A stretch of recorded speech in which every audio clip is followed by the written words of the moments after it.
Assalamualaikum warahmatullahi wabarakatuh. Bismillah, alhamdulillah, la khawla wa la quwwata illa billah. Raditu billahi rabba wa bil islami dina wa bi muhammadin nabiyya wa rasula. Allahumma salli ala Muhammad wa ala ali sayyidina Muhammad. Qala Allahu ta'ala fi kitabihil karim. أعوذ بالله من الشيطان الرجيم والذين جاهدوا فينا لنهدينهم سبلنا وإن الله لمع المحسنين قال رسول الله صلى الله عليه وسلم من تمسك بسنتي عند فساد أمتي falahu ajru mi'ati syaitin. Aw maqala qala Rasulullah sallallahu alaihi wasallam. Alhamdulillah, summa alhamdulillah. Lagi dan lagi kita bersyukur kepada Allah Subhanahu wa taala karena kita masih diberikan nikmat-nikmat, baik nikmat iman, Islam, barokah umur, nikmat panjang umur, sehat walafiat. Dan alhamdulillah kembali kita juga bersyukur pada malam hari ini kita adakan taklim akhir sebelum tidur, yakni kita masih bacakan pentingnya sholat berjamaah. Kita akan bacakan satu buah hadis yang diriwayatkan Imam Muslim, Abu Dawud, Nasai, Ibnu Majah dari kitab At-Targhib. Insyaallah mafhumnya saja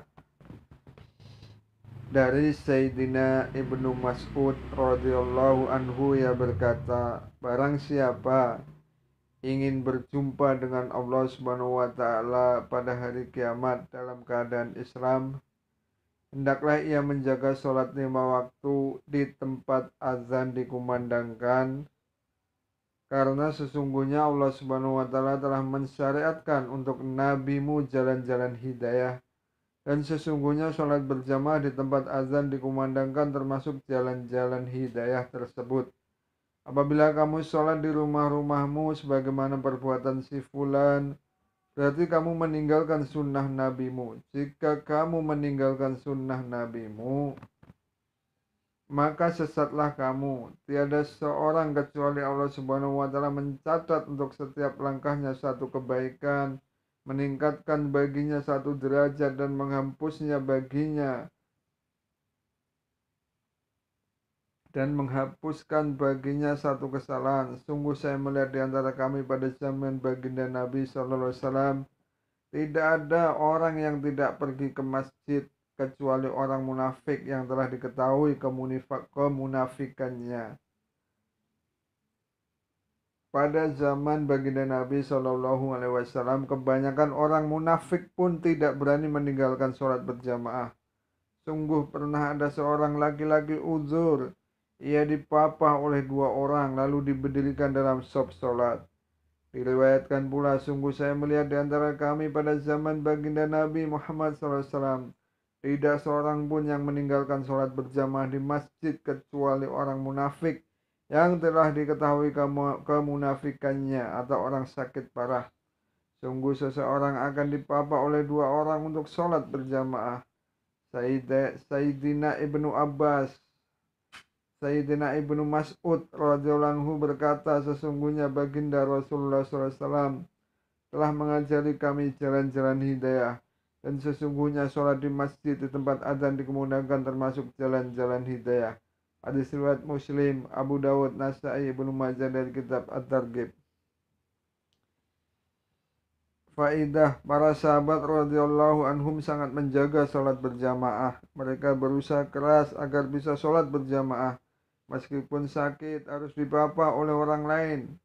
Bagaimana mungkin mereka tidak memperdulikannya, sedangkan baginda Nabi Muhammad sallallahu alaihi wasallam sendiri sangat menjaga sholat berjamaah.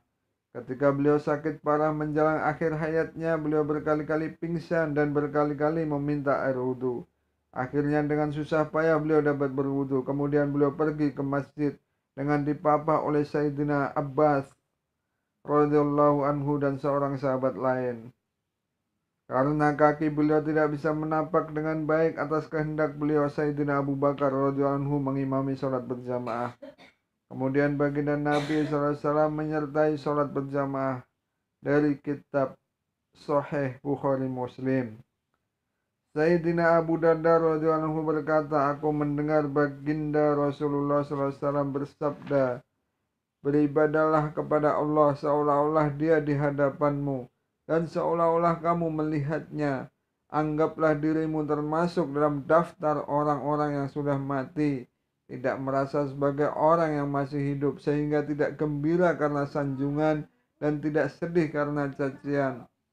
Selamatkan dirimu dari doa buruk orang yang dizalimi. Berusahalah agar tidak meninggalkan sholat subuh dan isya berjamaah meskipun harus pergi merangkak di atas tanah. Hadis yang lain menyebutkan bahwa sholat subuh dan isya sangat membebani kaum munafik. Seandainya mereka tahu betapa banyak pahala sholat berjamaah subuh dan isya, niscaya mereka akan berusaha untuk sholat berjamaah meskipun harus merangkak. Dari kitab At-Targhib. Alhamdulillah, itu tadi hadis yang menerangkan kembali betapa pentingnya sholat berjamaah. Selain pahalanya yang 27 derajat, di sini diterangkan masih banyak pahala-pahala yang lain. Bagaimana langkah kakinya, satu langkah diangkat derajatnya, satu langkah dihapus dosanya. Masya Allah. Dan di sini dijelaskan bahwa sholat berjamaah di masjid adalah termasuk salah satu jalan-jalan hidayah.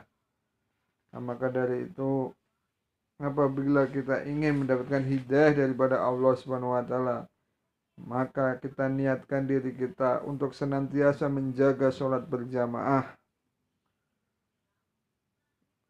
baik dalam keadaan apapun. Sebisa mungkin kita berusaha, kecuali dalam uzur. Kita sholat berjamaah baik ketika di rumah, maka kalau mendengarkan suara azan, maka kita datang ke musola atau masjid. Apabila di pekerjaan kita, kalau kita ada waktu untuk ke masjid, maka langkahkan kaki ke masjid. Atau minimal kita berjamaah dengan teman kantor kita meskipun hanya berdua. Jadi kita mencari sholat berjamaah ini, kita berusaha sekuat tenaga. Meskipun cuma berdua sama teman kantor, kita tetap berjamaah. Begitu juga dalam perjalanan, mungkin berangkat kerja atau pulang kerja ya. Terutama ya pulang kerja nih. Kalau memang waktu maghrib ada adzan, kita belok ke masjid. Jangan tunda-tunda, nanti aja masih di rumah. Ya kalau nyampe rumah. Kalau nggak nyampe rumah, kita punya utang satu sholat. Masya Allah. Maka kita niatkan semua untuk senantiasa menjaga sholat berjamaah.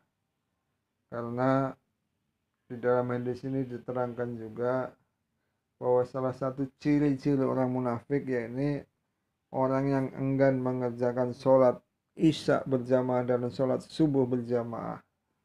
Padahal di dalam hadis diterangkan bahwa orang siapa yang sholat isya berjamaah ini, sesungguhnya ia seolah-olah mendapat pahala sholat sunnah separuh malam. Dan apabila ada orang yang sholat subuh berjamaah, maka seolah-olah dia ini sedang sholat sunnah sepanjang malam. Masya Allah. Bagaimana 2 rakaat fajar ya, rakaat al-fajri khairul dunya wa ma fiha, lebih baik daripada dunia dan segala isinya. Nah, mungkin itu saja yang kita perdengarkan pada malam hari ini. Semoga bermanfaat, khususnya bagi diri pribadi kami dan umumnya bagi siapapun yang mendengarkan. Karena beruntung orang yang membaca, tapi orang yang lebih beruntung yakni orang yang mendengar, lalu dia mengamalkannya, lalu dia menyampaikan kembali kepada saudara-saudaranya. Insya Allah semua siap ambil bagian sempurnanya majelis. Tapi sebelum itu juga kami beristighfar kepada Allah Subhanahu wa taala atas segala kekurangan. Semoga Allah Subhanahu wa taala mengampuni segala kekurangan kita, kesalahan kita, dan agar majelis ini tidak menjadi majelis yang lalai. Kita tutup dengan doa kepada majelis. Subhanallah wa bihamdihi, subhanakallah wa bihamdika, asyhadu an la ilaha illa anta, astaghfiruka wa atubu ilaik. Akhirul kalam, wabillahi taufik wal hidayah. Wassalamualaikum warahmatullahi wabarakatuh.